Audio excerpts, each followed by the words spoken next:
welcome to Tell Me Are You Not Entertained, or Tell Me Rune.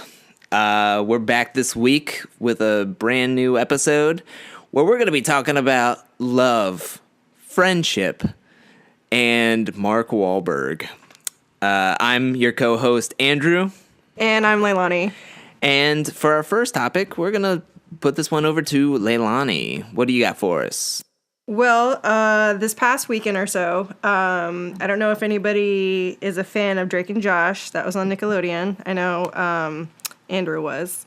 But supposedly some crap went down between them. Basically, Josh got married and did not invite Drake.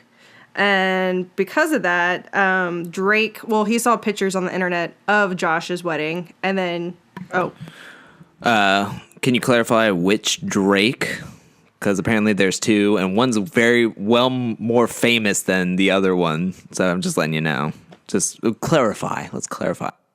It's freaking Drake Bell. Come on. They didn't know which Drake that was. I wasn't talking about Degrassi or anything like that. I was talking about Nickelodeon. Our audience doesn't know who Josh is friends with. Maybe he likes Drake. You never know. Well, if this would have happened to the actual, rapper Drake, I think he would have put out, a diss track. I'm just saying. So, but because Drake caught wind of the whole ordeal of his wedding, he decided to be kind of dramatic and go on Twitter and say, "True colors have come out today. Message is loud and clear. Ties are officially cut. I miss you, brother." So supposedly, and it goes back and forth with different sources, Josh is hurt by Drake's tweets. And then an insider says that they haven't even spoken in 3 years, and they only tweet back and forth on social media. And that supposedly Drake is making something out of nothing. I guess to stir up some kind of, I don't know, just to be in the news, pretty much. So that's what I wanted to bring up, because I was like, what? When I heard about it. Yeah. And when you said that, first of all, I was like, what? Josh got married? Congrats. And then I was like, oh, okay. So he didn't invite Drake. So I have a couple of questions, and that is, do we know the size of the wedding? Is this do we know that if it was more intimate, or was it just a big shindig and then Drake just maybe lost his invitation in the mail? Because, I mean, if it's a small venue of say 30 people, I don't know if I'm going to be inviting my friend from that I used to work with or whatever. I don't know. Well, I mean, I don't know was on the guest list or whatnot, but I see pictures and John Stamos is there. So that's pretty cool. Oh, wait, that's why. Because they worked on a show together. Josh, what was the name of the show? Do you remember? Grandfathered.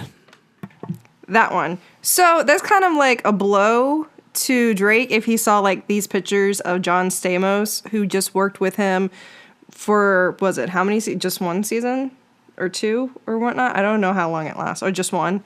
So he's there. That's kind of a blow to him in a sense. I would think so. Because, I mean, what was it? The creator of Mr. Robot and Emmy Rossum, they just got married. And some of the cast from Mr. Robot was there as well. Because, of course, Emmy's the one who got... What are you doing with your face? Sorry, I'm just reading something that is quote-unquote important to this topic that I'll bring up later. But you can keep going. So basically she's the one that got Rami the part for Mr. Robot. So that, I mean, I can kind of understand that, but you always hear about people inviting their former castmates or their current ones to their wedding. And I can see that, and I can see why people are making that connection, just because they were they weren't co-stars. They were a little bit more than extras on the Amanda show way back when, and then that spawned their Drake and Josh show after the Amanda show ended. And then basically after that, I mean, it was kind of dropped off. the planet after 2007 when the series ended. My question is, we don't know really the friendship of Drake and Josh. Like, we know they're like coworkers and co-stars on a show way back when, but it's like, and it was this like weird period before like real social media really took off. So they weren't like, when they were big, quote unquote, big stars, they weren't getting their pictures posted everywhere. It wasn't like, oh, see Drake and Josh over at this club, or Drake and Josh out for a midnight stroll getting some like hot dogs or something. It's like we don't know any of it. So they work together for like 12 hours a day at certain points, but we don't really know the extent of like, oh yeah, they were always together. They would spend 12 hours taping and then 6 hours hanging out together, and then they would go to sleep, and then they always come back. Oh, they were the best of buds. Like, and in the years afterwards, it's like, I don't think I've seen them together at one point. The last time I saw them together was on Grandfathered, because there was a quote unquote Drake and Josh reunion. I mean, it was just Drake coming on the set and it was like for an episode. But it's like, to me, there's a lot of holes in it. Like, maybe they weren't as big of friends as they could have been made out to be, or what our minds kind of thought they were. It's like Kenan and Kel. They split, and everybody was like, oh, do they hate each other? Do they hate each other? No, they don't really hate each other, but it's like they wanted to do different things at different times, and that's the whole thing. It's like, it's not that they hate each other, or that maybe they just weren't as good of friends as we thought they would be. Like, yeah, you sit around with them for 12 hours or hang around with them most of your day, but it's like, it's not just because you hang around with somebody most of your time doesn't mean they're your favorite person. It makes life easier when you hang around with somebody that you like for a long period of time, but it's like, the two don't correlate. So I'm just saying they could be work pals and then nothing else, but we don't know. I just don't know the extent of it. I mean, Josh did a whole bunch of Vines when Vine was big, and I don't remember seeing Drake in any of his best of Josh Peck's Vine videos. That's just my opinion. I completely get what you're saying, but it just, the fans for both of them, especially for Drake and Josh's show, everyone's slamming Josh now for the whole thing and not inviting Drake. But someone actually pointed out, you do realize that Miranda Cosgrove was not invited either, and she was a big part of the show as it escalated. So why is she not getting hate for it? Oh, it's funny that you brought up Miranda Cosgrove, because that's the article I was reading about, and the title of the article is Miranda Cosgrove thrusted into Drake and Josh drama by fans. See wild messages. If that's not clickbait, I don't know what is. So apparently she put up a picture on her Instagram, and it was like, it's funny because it's just like an Instagram post that doesn't have anything to do with the wedding at all. It's not like a wedding party picture. It's just her wearing jeans and a t-shirt. And apparently everybody just went in on her. It's like, why you F up Drake's invite, B? Can't believe you stole Drake's invite. Megan. And then I love this person who's just like, Miranda has nothing to do with Josh's wedding. Nothing. Y'all need to chill. So, and then some people are like, it's a joke.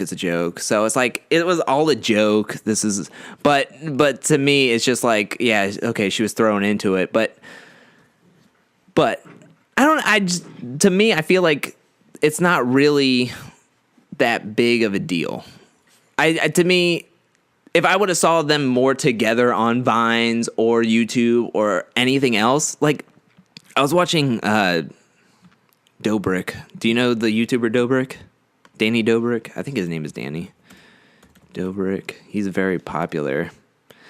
He's very popular with the kids these days. David Dobrik, that's it.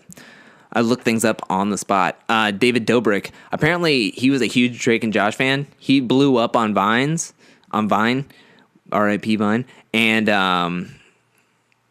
Josh has been in a lot of his videos. And so, I mean, if it was more like that, where Drake and him were like hanging out, but it's not like that. You know what it kind of reminds me of? I just want to throw this out here. If I can make a timely reference to Saved by the Bell, it's almost like Josh was living he even says it in one of the vlogs for David Dobrik. He lived his most vulnerable, weird phases of his life, like him going through puberty and stuff, on the screen. And come on, everybody thought that Drake was going to be the main star coming out of that. Like, he sings, he's the one getting all the girls in the show. Everybody thinks he's cute. He's the one crossing over with Zoe 101 and everything. And Josh is being left out in the cold just because he doesn't fit whatever it is, the standard that people like of that. So to me, it's almost kind of like a Zach. What was his last name? From Saved by the Bell.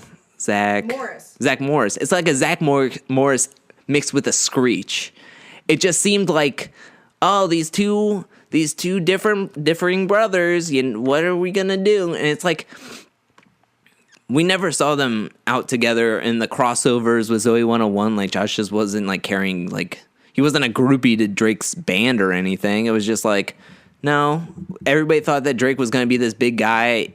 I mean, I sure bought his CD when he first came out with one, and the only good song was the Drake and Josh theme song. So now Josh got quote unquote hot, and then he started doing Vines and got into YouTube and stuff, and Drake's out making tweets. Like, the last time he got big or everybody was talking about him was the whole Northwest thing where he tweeted, "Oh, I'm gonna name my kid Taco." So then it would be Taco Bell, and then Taco Bell tweeted him and was like, "Oh yeah, we appreciate that." And it's like, that's the last time he blew up. That's funny that you were mentioning that, because I was actually looking up some of his tweets, because I remember he got a huge backlash because of Twitter.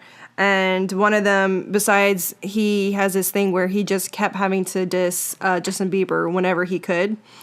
And then the other one was when Bruce Jenner, or AKA Bruce Jenner, now Caitlyn Jenner, when she came out and then on the cover of, oh my God. Vanity Fair, thank you. I was going to say Vogue. I was like, nope, that's not it. Vanity Fair, and came out with her new name and all that. And his tweet that started blowing up was, "Sorry, still calling you Bruce." And then it escalated from there. So it's one of those things, is like, Twitter, for some reason, he just keeps blowing up because just the things that he keeps saying. And I just feel as though maybe, just maybe, he's taking this situation and capitalizing on it yet again.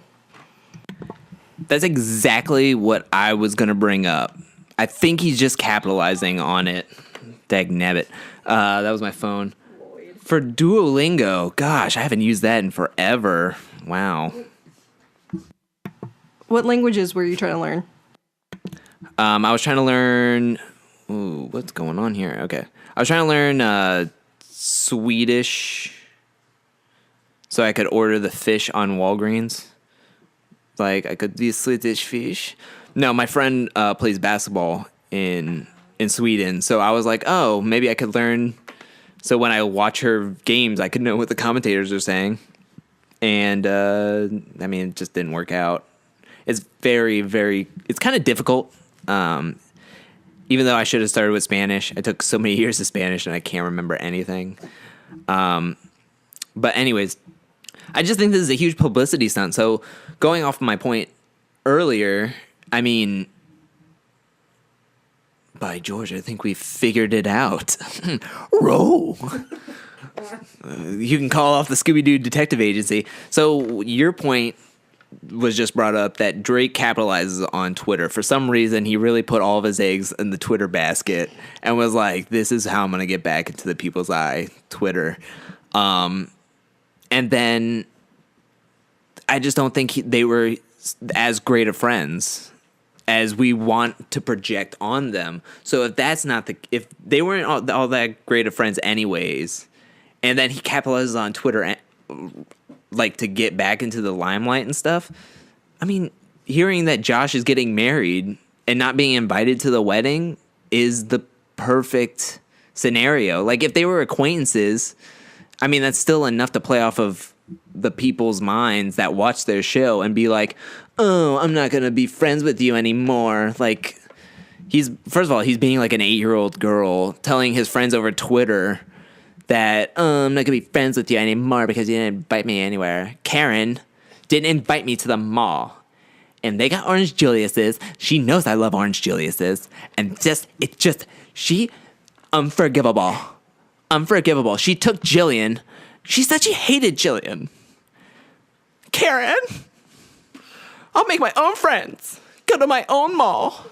I'll make my own Orange Julius at home. It's only orange juice, vanilla extract, egg whites. I used to have a cookbook of like restaurant recipes, and I used to make Orange Julius's all the time. Never the same. Never the same thing. I always added too much ice. Anyways, I just think he's just doing this all for publicity to get back into the limelight. Well, I mean, and if that is the case, it's really sad because I was looking at the Instagram of the pictures that Josh has up, which they're really nice pictures, but instead of being a happy moment and you're sharing with everyone, you have all these like comments saying like, why Josh? Why this? Like over and over again, and hashtag we are all Drake. I'm like, really? It feels like it taints the moment of him sharing that, hey, look guys, I got married. Look at this beautiful moment that I'm having. Oh wait, I can't because now I have fans bashing me on all social media about not inviting Drake. So I just think he stole that moment away from him. Yeah, and I just got to an article where they're talking about John Stamos being invited, even though they only worked on their thing for a year. Again, it's John Stamos. If I had a chance to invite John Stamos to my wedding, you better believe I'm inviting John Stamos to my wedding. I also love Nick Swarson's joke about. I'll tell you later. Sorry, I had my hand on my button, and then I was like trying to let go. I was like, nope, it's not gonna mute it. But I kind of still want to know why Josh has a picture of all the uncles from Full House. I don't know if they're doing something together, but yeah, I don't even know if the other ones were invited too. So that makes me wonder. Hello. Can I? All right, it's going back. Okay, recording. Yeah, I'm recording right now. All right, I'll just cut all this out. Maybe. No, I don't know. Just leave it. But maybe they're doing something for Fuller House. You never know. Maybe Something for that. I mean, and Josh is trying to he's trying to get more jobs and stuff, so why not? Yeah.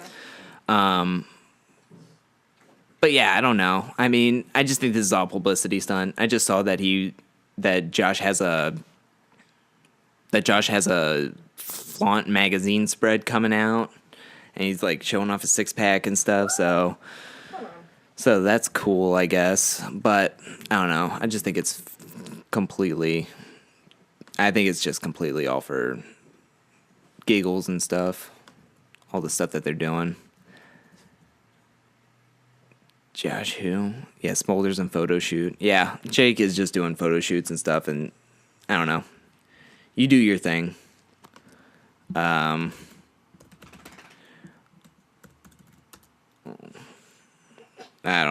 right. Now we're just looking up stuff on the podcast, which is not good. No. But yeah, I just think it's just all a bunch of hooey. And that's what Drake is just a bunch of hooey. Like, you're just full of hooey, Belle. Not the other Drake. The only Drake. Not the other Drake Bell. You had so much potential, Drake Bell. Bell, can I call you D-Bell? D-Bell. You had so much potential. I bought your album. It wasn't good. What? Way back when. Yeah, have you not? The best song was the Drake and Josh theme song. Why can't you do more of that? Well, now you can't because now it hurts too much. Guess what? Drake is going to come out with like a diss album for this whole thing. And it's going to be like heart-wrenching. And he's just going to be like, why would you do that to me? I just can't find a way. I can't find a way. No. If you open up your mind. Nope. That's all thrown out the door. You can't sing that song anymore. And I'm sure you don't want to after all this. So, whatever, Drake. To me, I think it's a bunch of hooey. And I wish Josh all the best. I think Josh has won me over on the long run. Like, I never disliked Josh, but watching the show, he's always the comedy guy, and you're just like, oh, he's all right. Like, he's not bad. And then he started getting in shape, and then he started doing Vines, and you could tell, like, oh, this guy's actually pretty funny on his own. Like, he doesn't need a team of writers or need a whole bunch of cameras. He seems like a really chill dude, and now he's trying to get more work, and you're just like, I can relate to him. I like him. Josh, I like you. So, I'm Team Josh. Even though we don't need to pick teams, I'm Team Josh. What about you? I'm not even on a team. I'm by myself in a corner. Okay, you can be Team Miranda Cosgrove. Oh, God. No, absolutely not. No. No. Mm-mm. Your Team Crazy Steve from Jerry Trainer. Your Jerry Trainer team. Yes, I would go with Crazy Steve. He was the best character. And then he went to Spencer, and it was just like, he's not Crazy Steve. Like, I think that was the most, like, drop-off that we want. You can't be Crazy Steve. He has such a big role in iCarly.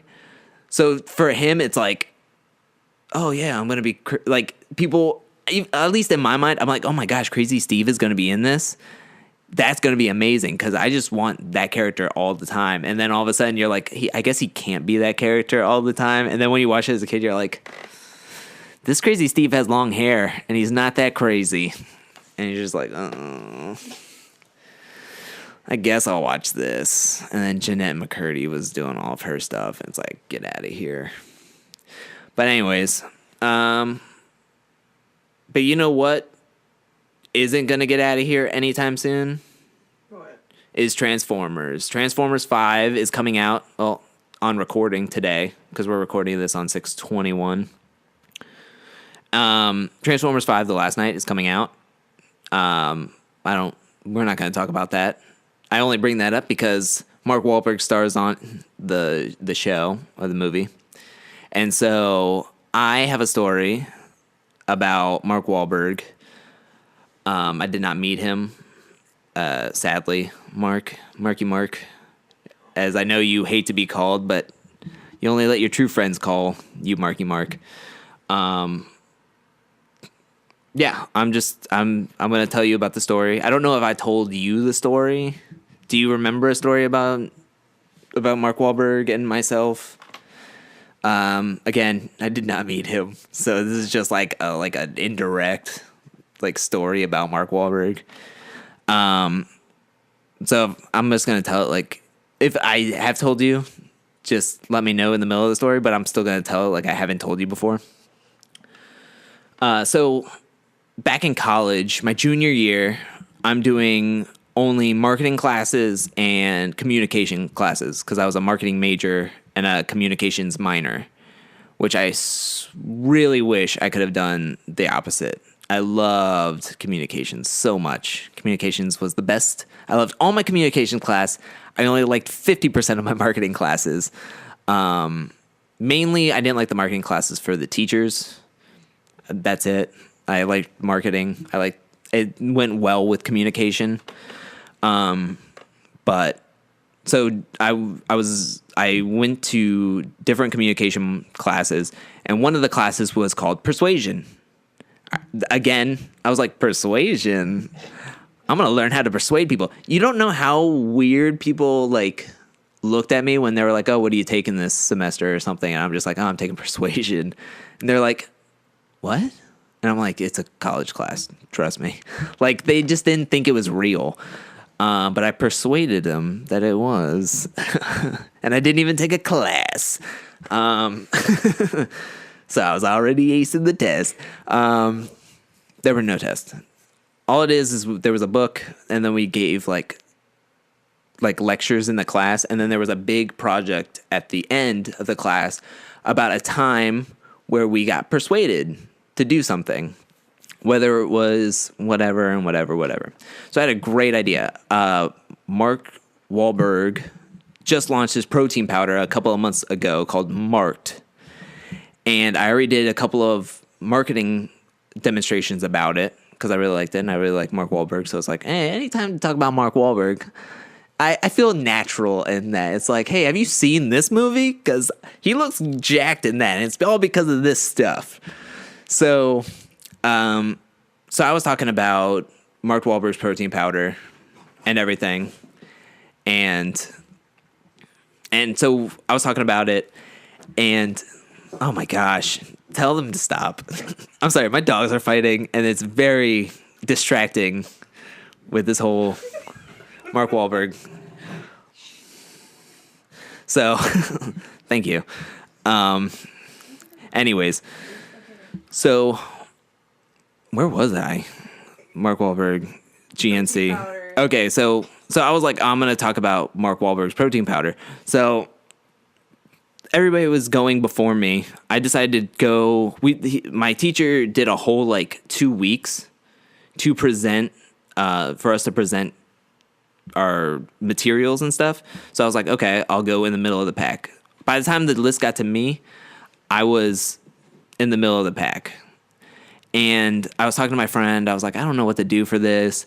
And finally, him and I, like, he didn't like any of his classes at the time. So he's like, I don't care about my classes. I'll help you out with this. So we stayed up a couple of nights a week just talking about what I could have done for this presentation about Mark Wahlberg. So he was like, well, what if you go all out?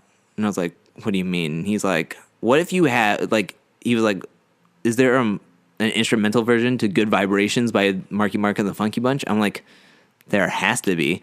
He was like, we found it. He was like, okay, well, you can play it underneath yourself while you're talking. And I was like, done. And then I found a Mark Wahlberg video of him training for Pain and Gain. And throughout the video, he shows all of his products of protein powder. And I showed it to my friend. I was like, oh, this is what made me think of it. And he was just like, this is a brilliant video to show. Like, you didn't even have to do anything with it. You could just show it. And I'm like, well, I have to stand in front of the class. I can't just not do it. Like, I can't just go over to the thing and be like, click, click, click. All right, let's do it. So my friend was like, I was like, do you want to come in and then like help run things? Like, you could be my like DJ thing. Nobody else has done it.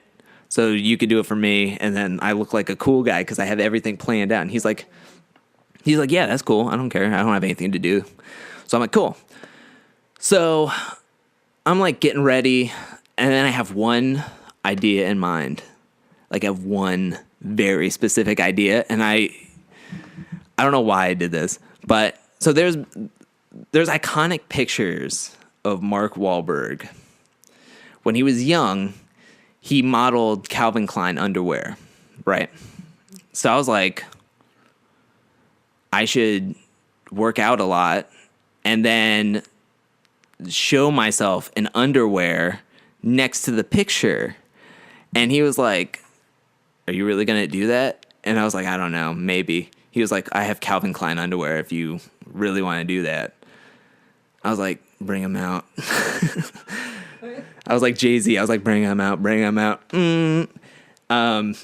So he brought him out, and I was just like, okay, well, if I can get to a decent shape, because I looked, so my computer history was Mark Wahlberg protein powder, Marky Mark and the Funky Bunch music, and also Mark Wahlberg wearing Calvin Klein underwear. Like, this was my search history for like a good month. And I found a picture. I didn't use the one with the abs that everybody always looks at. I found one where the lighting was a little off. So it just looks like I could definitely hit that mark. So he was like, you got to do it, man. You got to go all out. So I'm like, well, if I go, I can't go where I'm at now because I'm still in the middle of the pack. I can't show my face after stripping down. I can't show my face and be like, all right, who's going after me? Like, people would hate me. So luckily I had a really cool teacher, I had a really cool teacher. One time after class, I just go up to him and I'm like, hey, I know I didn't get the sign up sheet in time, but I really want to go last. Like I have to go last. Like that's how I said it to him. Like I have to go last. And I'm sure he's like sitting there going like, he didn't do any research. He's not doing anything. Ugh, this guy's screwing it up. But he just looked at me and he was super nice and he was just like, yeah, that's cool. If I could have had him again as a teacher, I would have, because he was super nice. And he's way better than any teacher I've ever had. But he was like, yeah, that's no problem. I'm like, okay, cool. So I'm like, I got back to my house or whatever after the class and I was just like, it's on. And so we were doing some stuff. We were getting everything. We were making brochures that night. Like my heart was pounding as we were like cutting out brochures because we were supposed to make like packets and hand them out to the class so they could like look at it and whatnot. And so we were going and the presentations were just as you had thought. Everybody was kind of like doing the basics. They were doing the bare minimum. I mean, it's a college class. Not a lot of people are going to go above and beyond just because.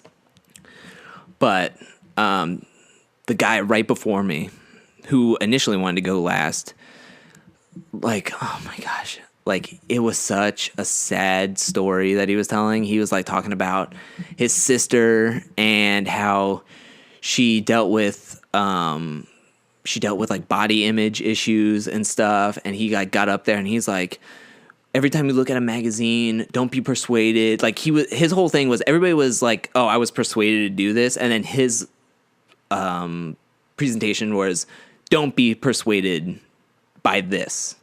So he took a different turn, which I liked, but it was not the right one for a guy who's about to talk about protein powder and talk about getting ripped off of Mark Wahlberg. So it was really funny. My friend was behind me and he tapped me on the shoulder and was like, bro, this is like the worst one. He was like, it would be this guy. And I was just like, yeah. So he does his whole speech and then I'm like, my heart's pounding through the whole thing. I can only hear bits and pieces because I'm like, oh my gosh, like, am I going to do this? Am I going to do this? I'm wearing like jeans, a button-up shirt that I could just like rip off. I'm like, oh my gosh, am I going to do this? And finally he was like done. And I just was like, I'm getting nervous just thinking about it because I still don't know why I did this. But I was like, oh, what am I going to do? So I get up. I walk to the front. My friend gets beforehand, we have to go up to the thing and we had to set everything up. So my friend already had everything set up. We turned the lights off, so it made it a little bit easier to like talk about everything because I had to go through the whole speech. Like I was like talking about how like, oh yeah, so I was at GNC and I went to pick up Mark Wahlberg's stuff and I picked up his like booster pack pills to where you weight loss or whatever. And when I was getting checked out, the guy looked at me and was like, you look kind of like Mark Wahlberg, which I've heard this. So I've heard this from 3 different people. I don't believe it every time I hear it. I don't believe it anytime I hear it, but I'm always flattered and it makes my day. So I tell them that and they're like, oh yeah. And then I'm like, oh, I watch his movies. He's very persuasive in his movies that he's like has a bicep as big as my head. And I just was like, that is awesome. And it doesn't help the guy, like I could just feel the guy that went before me talking about body image, just like rolling his eyes like, oh, protein powder. He even brought up protein powder in his thing. He's like, guys, he's like, women, don't look at magazines and think you have to be like this, and guys don't have to take protein powder and get big. You can be beautiful the way you are. And I'm sitting over here like, protein powder, good, get jacked, Mark Wahlberg. Like, I'm the consumer. Like, he's the woke guy, and then I'm the sheeple that's like, yeah, protein powder work. Like, I love protein powder. Like, I'm the consumer that's just like, yes, I saw this YouTube video of him working out and was like, I'm going to do those. Even though I've never tried to do windshield wipers, but so I'm doing it like, oh yeah, his music video is really cool. I like Marky Mark and the Funky Bunch and all this other stuff. And I didn't tell you. As the presentations were going, my teacher was filming all of them So he's filming them. He was gonna show them to other classes to like give them ideas, because and whatnot. Like, oh, this is a good one. This is a bad one. But he wouldn't tell us which one. And then he also let us, if you wanted your own performance, he would email it to you. So I'm talking and I'm just like, oh yeah, this is cool. Look at this. Oh, look, protein. Like, it's good. Like, you want to be jacked. Screw body image. Get jacked. Mark Wahlberg. So my friend's helping me out through the whole thing. Everything's going perfectly well. I'm fumbling through some of my words, but that's normal. If you watch any of my YouTube videos, I always fumble. It is what it is. And then towards the end, I was just like, all right, hit the lights. And my teacher hit the lights on. Also, it was perfect. These were timed. And Marky Mark and the Funky Bunch's instrumental version was the perfect amount of time to like know how long I had to go. So I was like, all right, when I point, beforehand, I was like, hey, teacher, when I point at you, just flip the lights on. He's like, okay, cool. And so he hit the lights. I was like, all right. And that's what I wanted to say about Mark Wahlberg's protein powder. But if you don't know if you should try it, maybe you should see for yourself. And that's when, like, everything went into slow motion when I started, like, I grabbed the shirt first and I was like, in the words of Dirk Diggler. That's the name of the guy from Boogie Nights, right? Yeah. Yeah, so I think so. no. I gotta see. Don't fact check yourself. Hold on. Oh my God. What if Mark Wahlberg's listening? No. I don't want him knowing that I haven't seen Boogie Nights. He has better things to do. I saw the ending of Boogie Nights. What's his name? It says Eddie Adams. Boogie Nights, Dirk. Hold on. Dirk Diggler. Yeah, Dirk Diggler. Okay, so I was like, in the words of Dirk Diggler, I'm a star. I'm a big, bright, shiny star, which is the ending of the film. And right when I said Dirk Diggler, I just, like, everything went to slow motion. Nobody knew what was going on. And I don't think a lot of people saw Boogie Nights from that class. But I just said, in the words of Dirk Diggler, and I could, like, everything went into slow motion. It was like Matrix. I looked over to my teacher, like, from the peripherals, and I just see him, like, holding his phone, and then he just put it down slowly. Like, I just saw him, like, hit it, and he just was like, okay, I'm gonna put that on the desk, and I'm gonna wait to see what happens. And I just, like, rip open the shirt. I'm like, I'm a star, and I rip open the shirt. I'm a big, bright, shiny, and, like, people are yelling, and then I start undoing my pants, and I just drop. Oh my God. Oh, that's what I was talking about. I wore, like, baggy cargo pants and the tearaway shirt, kind of. It just had buttons. It wasn't like buttons, but it was like you just pop them in and then you can pop them out. Yeah. So I looked like a travesty doing this thing, because I had, like, a black and white, like, striped shirt, like a picnic tablecloth, but it was black and white, and then I had, like, brown cargo shorts. So I looked like an idiot talking in front of everybody, like, this is how I dress for, like, I dressed really nice throughout, like, the whole year, and then I'm like, during this final presentation, I look like garbage. But I dropped my pants, and everybody just goes nuts. Everybody's like, ah! And right when I said that, my friend hit the button, and the Mark Wahlberg Calvin Klein picture came up, and I stood just like he did, and I had Calvin Klein on there, and everybody went nuts. Everybody was going crazy, and then I was like, I always sat right smack dab in the middle of the class, and I was like, I'm not walking back down that. I'm right next to the door right here. Like, the front of the room had the door. So I'm like, I'm going to pick up my pants, and then I'm going to put on my shirt, and then I'm going to run out. Like, I'm going to walk out. And I just stood there. I stood there for an unreasonably long amount of time, just in my underwear, and people are just, like, going nuts. And all of a sudden, like, he was like, my teacher was like, all right, that's it. Like the thing rang, and he was like, all right, that's it. We'll see y'all next class, because we had one more class just to go over some stuff.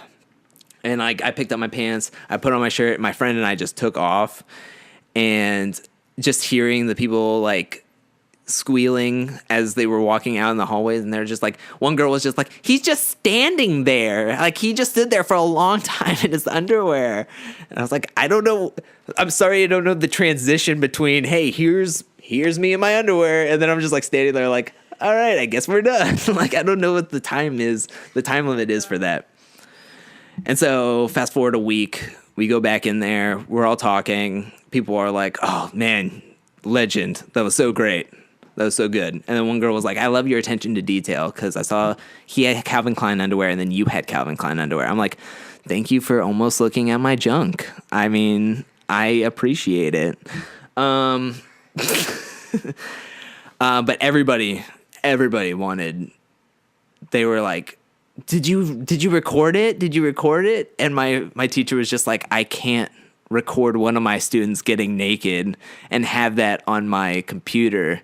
And I just wanted to hold up my hand. I'm like, I'm of age. Like, I'm not, this isn't weird, I don't think. But I totally got what he was saying. But everybody was just like, I was like flattered that I was just like, oh, you want a video of me in my underwear? Even though that's not the way it should have been taken. I was just like, oh my gosh. So Mark Wahlberg and I have been connected ever since. And if anybody who's listening to this knows Mark Wahlberg, send him this. And we can model some Calvin Klein underwear together. Or just hang out, like high five. I just want a high five. I just like Mark. I love Mac. Hey, maybe not. Maybe go off yourself. I don't know. But that's my Mark Wahlberg story. Any questions, concerns, or comments? Well, one of them that came to mind. How did you feel about having to wear someone else's underwear? It was fine. I washed them, and he let me keep them. So now they're mine forever and ever. And they're in the nice pair of underwear I own, and I didn't buy them. I have them. I earned them. I earned my keep. So, I'm assuming, it's a mixed gender class. Did you get hit on a lot afterwards? Like, any date requests? So like I said, that was the penultimate class that I did that in, and then we had the class afterwards, and that was it. Like, that was it. There was like a review, everybody was talking about it, and that was it. I did have another communications class the next semester, and I saw the other people there. Loved the one guy named John. We partnered up in the other semester class for a presentation. But other than that, no, nobody seemed to mind. They were just like, yeah, I see this on Showtime all the time, so I see more. So either drop the trowel or I'm out. So I don't know. No, nobody said anything, and I didn't get hit on. I did get a little Tinder matches, so just saying. I did not put anything, though. That doesn't have anything to do with anything, so. I don't know what else to ask, because I'm very, I guess because I know you now, I can't see you doing that at all whatsoever. I mean, you can't. I mean, I'm not going to do it at work or anything like that. But it's like, I don't know. I feel like I go all out for my visual recreation videos and stuff. And I do stuff that I wouldn't normally like act like in those videos, like on a normal day-to-day basis. But to me, it's like a performance. I think that's why I like communication so much, because it's like, I felt like it was less of a class and it was more of a reflective period. And it was more of a performance, and I could just like do whatever. So that's my take on communications. I love communications. There's not a whole lot that's like, communication is so broad that people don't know what to do with it. Or when you tell somebody, oh, I'm minored in communications, I feel like people will give it a stigma like, like, we communicate all the time, quote unquote, communicate. Like, people just think, oh, I made a Twitter post that communicates my feelings. And it's like, no, there's more to it. I learned so much more about my life and the way I am through communication classes. And it made me reflect on stuff that I wouldn't normally reflect.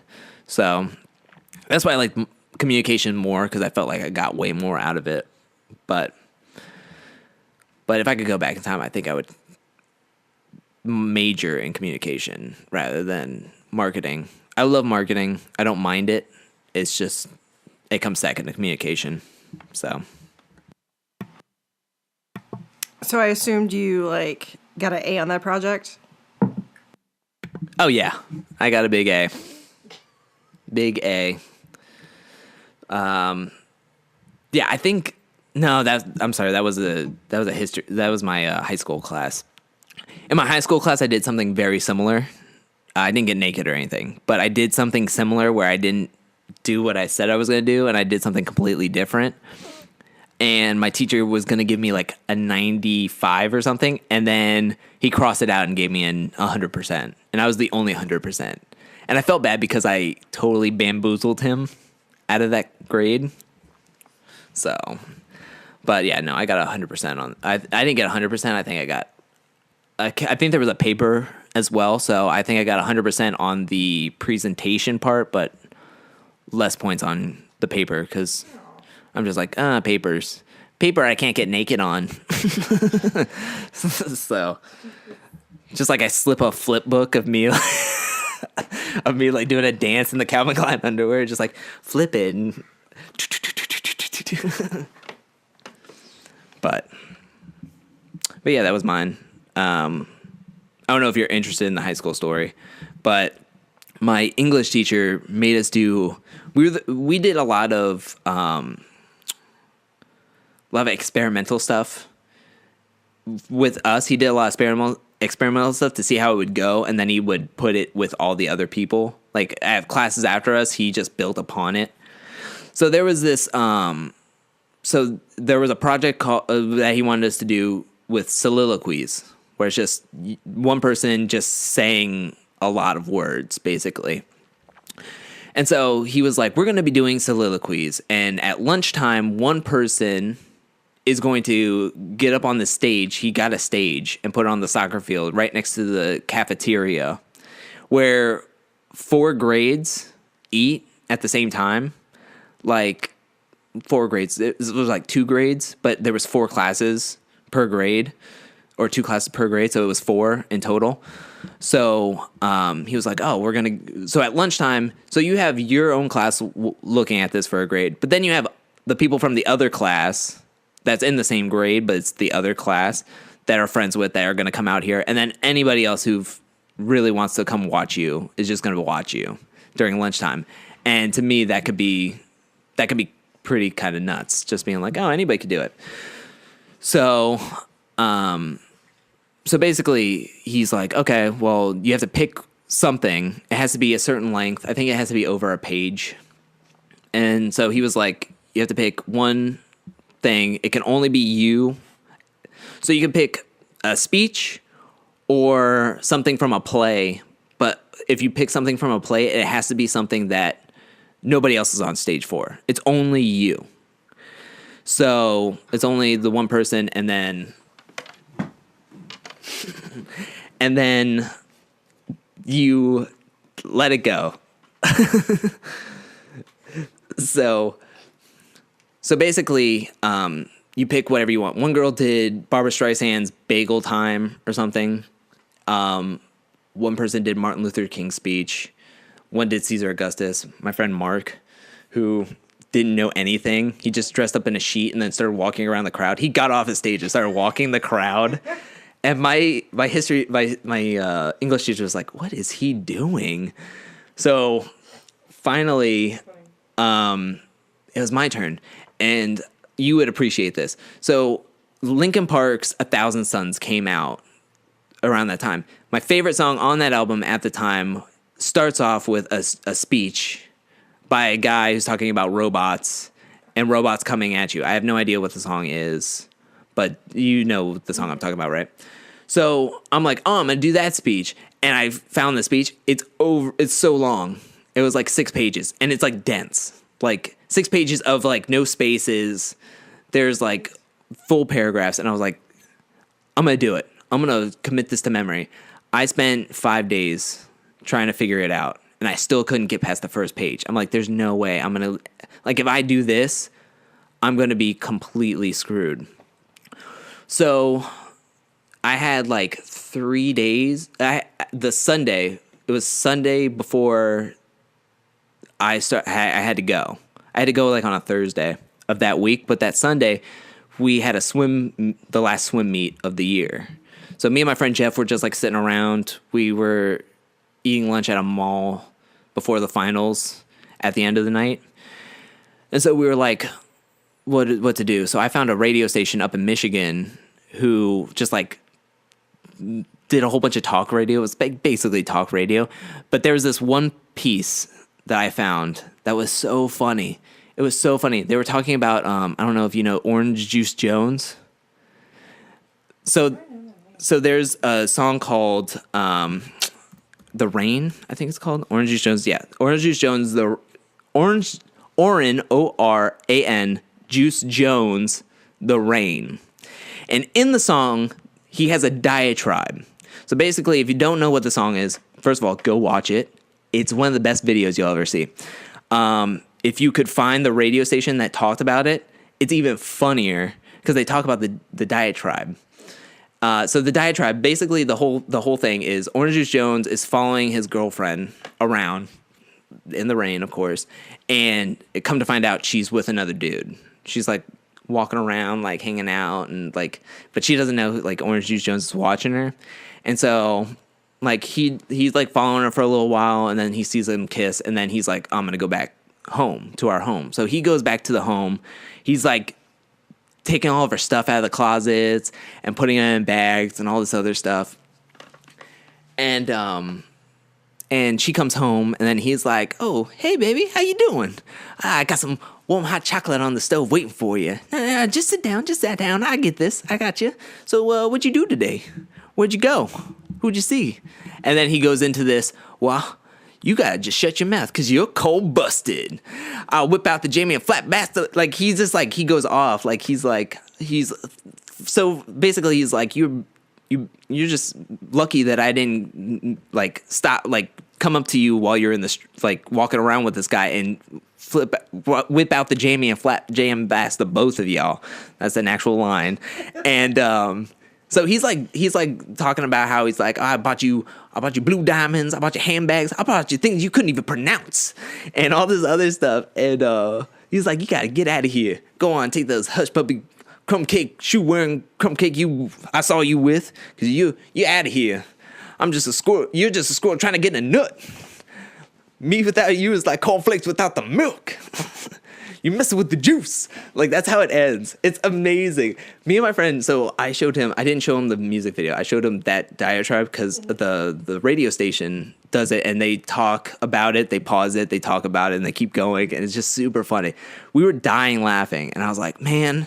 And I just looked at him. I'm like, man, if I could just do like this for the soliloquy, this would be amazing. And he's like, yeah, if only. And it was like one of those movies where you just stop and you're like, if only. So I went back home. I tried to learn the Linkin Park thing. On Monday, I tried it one more time at home, and I was like, this is not working. So finally, I looked up the lyrics to the Orange Juice Jones. I found the diatribe. I highlighted it. I put it in a Word document, and then I like put extra spaces in it to cover a page. And I was like, okay, I gotta come up with a backstory. It's from a Broadway play that I don't know about, but it takes place. Yes, he's talking to a girlfriend. I like came up with this whole thing. Like, yes, he's talking to a girlfriend, but he's the only one on stage, and he's talking to the audience as if he was like they were the girlfriend, and he's talking to us and stuff. And so I was like, that could work. If only I can bamboozle him. So the next day, Tuesday, I go up to him, and I'm just like, we had his class late. And I just looked at him. And I'm like, hey, do you look? I tried to learn the thing I tried for the soliloquy. I've tried it for a couple of days. I've tried a couple of weeks actually. I tried it for a couple of weeks. It's just not hitting it. Do you mind if I try this other one that I found from a Broadway play?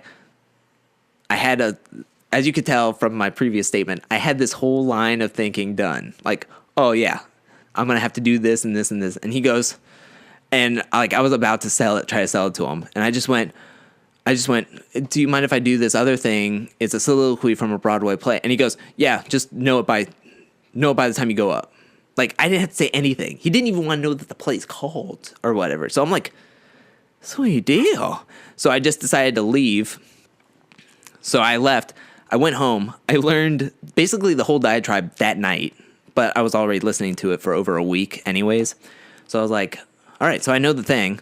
I just need to get somebody with a jacket to give me their jacket at the night. Because Danielle, my friend Danielle, always had a jacket. So I was like, hey, can you just give me your jacket when I go up there and ask for a jacket? And she's like, yeah, that's fine.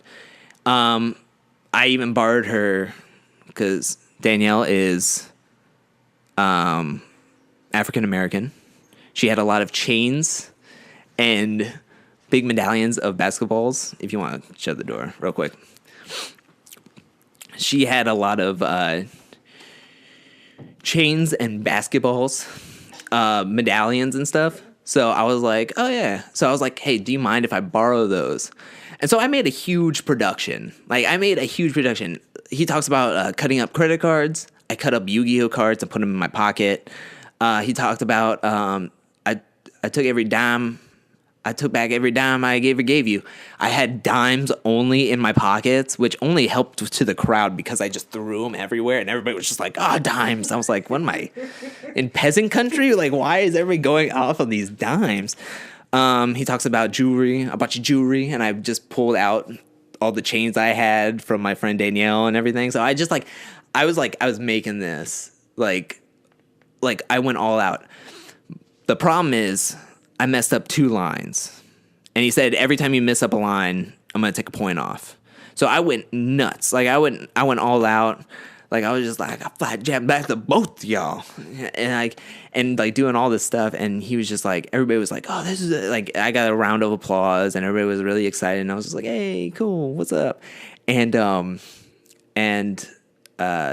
so we did all that. So I was like, oh man, I'm going to get like a 90 something, whatever, who cares? And I'm just glad it's over. And I walked down, and Jeff, my friend Jeff, who I was like, oh, what if I did this diatribe? He was like, oh, what if? He just looked at me and was like, I can't believe you did that. Like, so fast forward, we had his class the 7th period. So I'm going through the day. I'm just like, whatever, cool, whatever. And so we get into his class, and we're all like just chilling out there, and he just looks at me. Like, he looks at the class and he's like, so I had a class prepared today.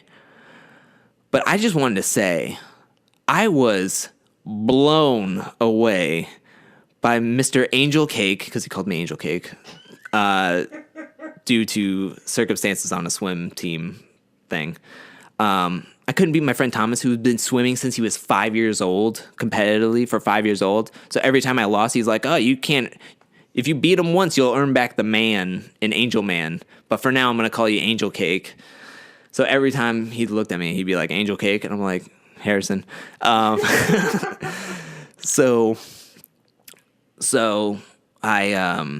he was like, I was blown away by Angel Cake's soliloquy. Let's give it. Did everybody else think that way? And everybody did a round of applause and everything. And he was like, I just want to let everybody. He's like, who wants to do an encore? And I was just like, who wants an encore? I think we all want an encore. And everybody's like clapping. People wanted to videotape it. I'm like, oh, that was lunch. That was like 3 hours ago. I don't remember anything. Like, I like blacked out on stage, and then it's like. I did it. I messed up way more times than when I was in character. I didn't think I would have to do it again, but I messed up a whole bunch of times. At least three people's phones were out videotaping. Yet when I asked, "Hey, can you give me the video?" Nobody had the footage. I was like, "Some camera people you are. Like, can you not point and shoot? Like, what is this?" But anyways, so I do it again. Everybody's like into it and whatnot, and then Mr. Harrison is just like, I just want to let everybody know that this is a true warrior. He came up to me. I don't think anybody knows this, but he came up to me 3 days before and asked if he could switch soliloquies. And he was like, he was learning this for so many weeks, and then he comes up 3 days, and he's just like, I just don't feel the material. Like I learned all the soliloquy, and I just couldn't put my all into it. Like that's how it felt. Like he was coming out with it, and it was just like, oh, well, he just said he wasn't feeling it, and then finally he was just like, I feel like this is my calling, and so. I'm paraphrasing. He didn't say all this, but he was just like, he said, I think I could learn this better. And in 3 days, he did this. This was incredible. And like, he was like, you said that came from a Broadway play? And I was like, yeah. And he goes, do you know which one? And I was just like, nah, I don't remember. And he was just like, oh, because this song came out in the 80s. So he does a lot of like, he references the Terminator and all this other stuff. So he's like, oh, they put in like real references from like the Terminator and stuff. And I'm just like, yeah, it would be really fun to see that play, right? And I got my paperback from him, and it had the original grade was like a 97 or a 98, and then he crossed it out and he put 100%, and he was like, I'm proud of you. And I was just like, and this was like the hard-nosed teacher that was like, read 43 chapters of Moby Dick in one night and whatnot. So everybody was like, oh my gosh, I can't believe that. It wasn't until years later when I was just like, I had him as a friend on Facebook when I finally graduated, and I was like, for anybody who wanted to know where my soliloquy came from, here it is. And I just posted the YouTube video and I tagged him in it, and I was just like, he quickly unfriended me, I think. I don't care. I had a great time, but I loved it. It was like such a big performance. I'm like, even if I wouldn't have gotten away with it, it still would have been a great performance. Just like, oh yeah, this is from Orange Juice Jones, The Rain. So if anybody wants to go check that out, it's a fantastic diatribe. But yeah, sorry if this was a heavy-filled episode of me just telling stories about Orange Juice Jones and Mark Wahlberg. But yeah, I mean, that's what we do. That's what we do in life. So that's it for Tell Me Ruin this week. Basically, we're going to be back. Next week's going to be a pre-recorded episode due to scheduling and vacation conflicts. So hope you enjoy it, and hope you will listen to it. But until then, bye.